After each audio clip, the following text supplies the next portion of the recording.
What's this? Tabletop Island, huh? Let's see what this is all about. Welcome to Tabletop Island. I'm Renato, your host, and today we are going to be kicking it off with the top 30 vintage board games of all time list. We're moving on through, and man, am I excited the closer we get to my top 10. But without further ado, let's first start off with number 30. Tilt and Tumble. This one surprised me very much. I actually discovered it thanks to Luke from Down from the Attic. He apparently had it growing up, and this game is awesome.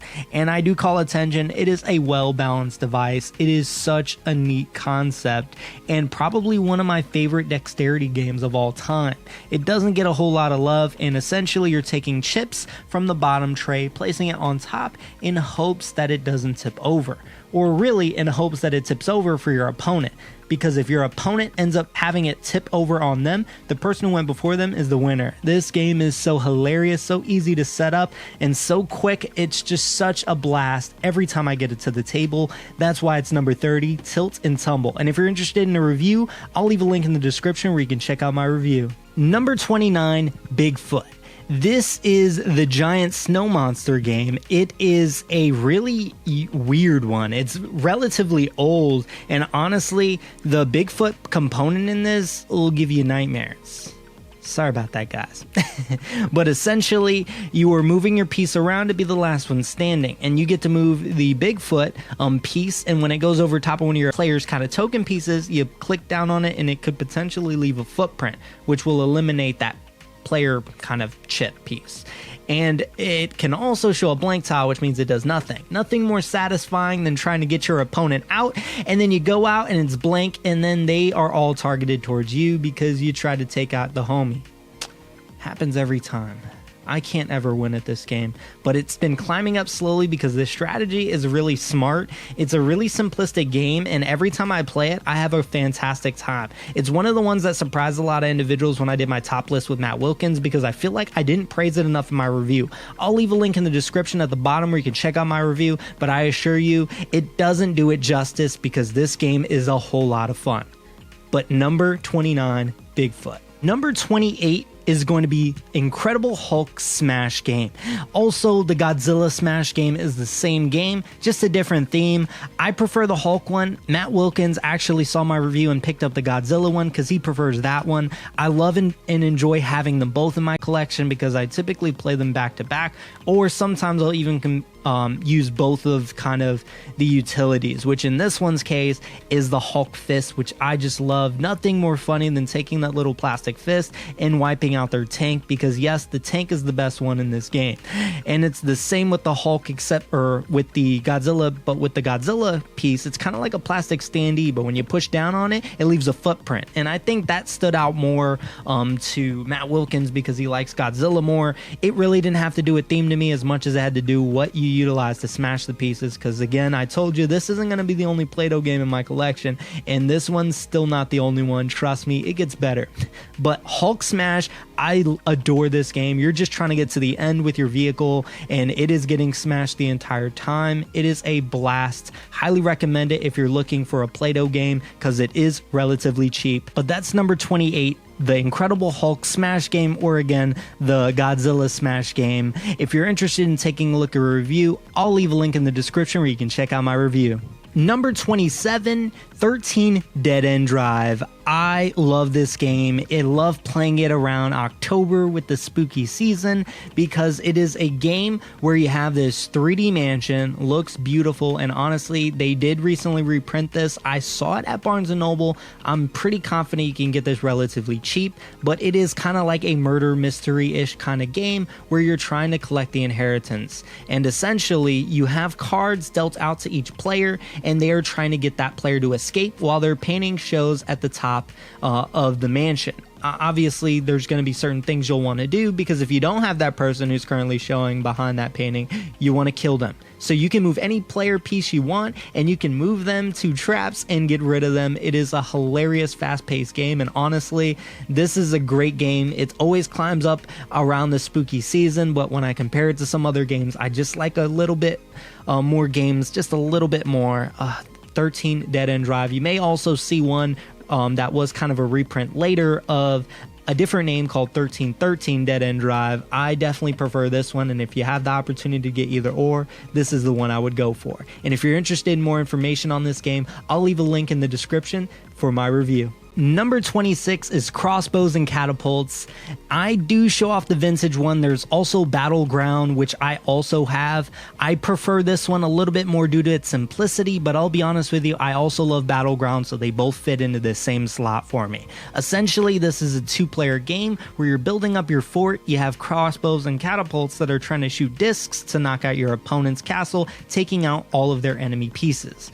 Sounds easier said than done, but the amount of kind of precision you have to kind of determine the trajectory and stuff like that. Obviously, you don't need math. It's a children's game, but if you want to try to be a little more strategic as to how certain things fire, you get really good at this game really quickly. And with Battleground, it has a lot more kind of cool gimmicky pieces for it, but I do enjoy the simplicity of this one. I've gotten the chance to play both of them, and while I think Battleground may slowly start to show its way more onto my list as a more favorite than this one, I feel like the easy kind of simplistic nature of this game allows me to get to the table more. I did also pick up Catapult Kingdoms, which I will say is something you can get readily available because these games are rather pricey. I definitely recommend getting Catapult Kingdom because it's a happy medium between this and Battleground. It has interesting dynamic that I love from Battleground, and it keeps the simplicity from the original. There are a lot of key differences, but I do very much enjoy them. And again, if you don't want to pay the high price because you grew up playing this and you just like the concept and kind of mechanics of the game, definitely recommend checking out Catapult Kingdom. But yeah, number 25, Labyrinth. You'll notice this one's actually the reprint. Honestly, when it comes to vintage games, I do not classify reprints as vintage board games if the game changes. In this case, the game mechanics stayed exactly the same. Master Labyrinth is the original of this game, and the only key difference is the kind of objects that you're collecting have a way to move around onto the board, so it'll always be on a different tile each time. While I do love that more, and I do see myself eventually collecting the one, especially the one that has a dragon, which is pretty cool. They've added a few other little elements over time, but the core game mechanics have indeed stayed the same. Nothing really has changed there, which is why I do have this reprint here in front of you. Again, I'll get the other one soon. But essentially, you're moving across the labyrinth to collect items based on the item that shows up in your deck. Now, you only get to look at the items one at a time, so you don't get to look at your whole deck and kind of plan ahead of time with each piece. So you can be on one side to get one item, and then you look at your next item, and you're all the way on the other side of the map, and the labyrinth is constantly changing.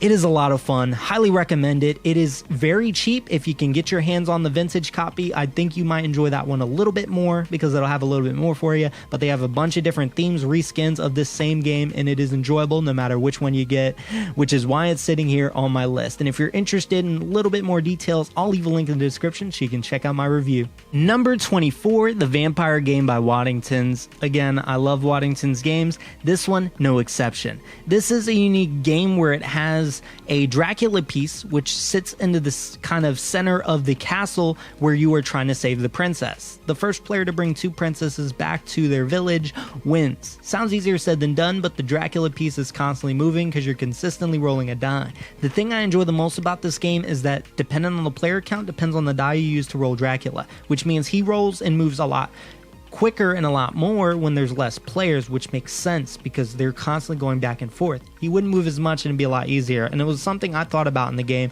when I first saw the die, but I didn't know they did multiple. Very smart idea, and the part I love the most, you remove Dracula's hat and you get to put a little vampire bite stamp on your opponent if that Dracula piece ever goes past it whenever you're going to the castle. Such a neat thematic piece to the game, and a little stamp piece, you best believe we were always stamping our friends. But this one, number 24, The Vampire Game by Waddington's, and I'll leave a link in the description where you can check out my review. Number 23, Dash and Dine by Waddington's. Yep, we got another Waddington's one here.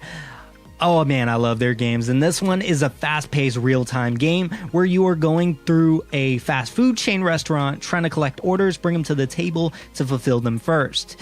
Sounds easier said than done, but the timing mechanism that makes it a real-time is actually a salt shaker.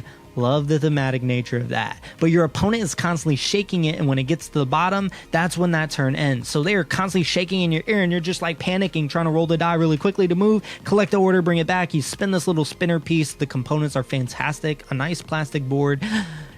Yeah, I felt out of breath just thinking about this game.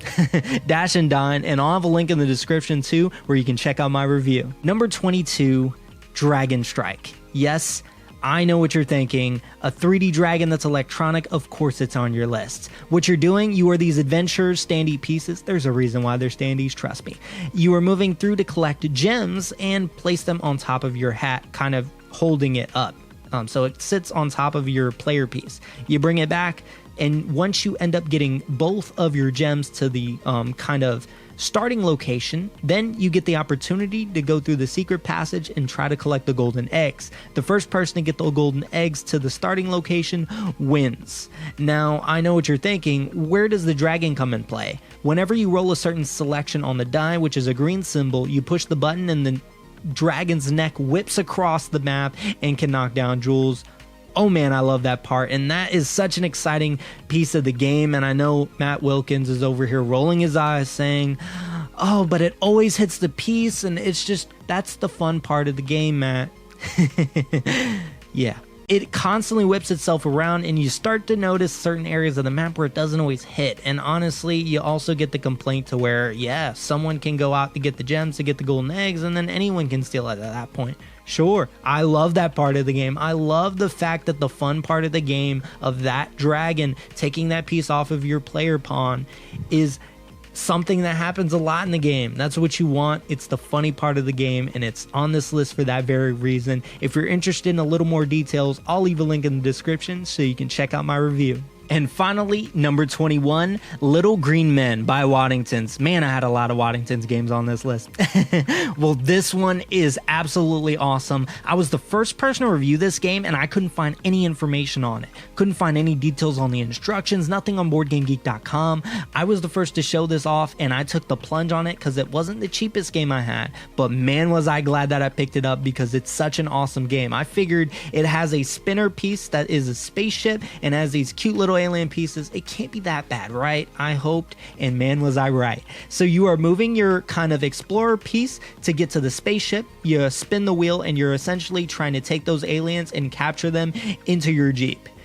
Yeah, this one is a weird one because you also get these cards which allow the cards to move the aliens. Why would you want to move the aliens if you got to pick them and you can move them with your own player pawn? Well, the reason being is because you can steal them from opponents. I can use a card to move an alien too, and it can move it away from my opponent. Yeah, this game is ruthless, and man, do I love it. I love the theme, and I absolutely love all the pieces of this game. I'll leave a link in the description so you can check out my review if you're interested in more details, but number 21 is Little Green Men. Well, that's all I have for you guys this time. I hope you guys enjoy it because like I said, these are only getting better from here, but stay tuned for my top 20. I'm sure you'll enjoy it. I hope you enjoyed this video. Me and Volcar really appreciate Volcar and I greatly appreciate it, and it would really help us out if you like, comment, subscribe on this video. And if you're interested, hit that bell icon because that'll let you know when we release our newest video. Monday is going to be our regular board game reviews. Wednesday, our weekly update / talks. And then on Friday is my vintage board game reviews. That is all I have for you guys today. I will see you guys next time. Well, apparently the video doesn't end until Volcar says it ends. So I guess we wait.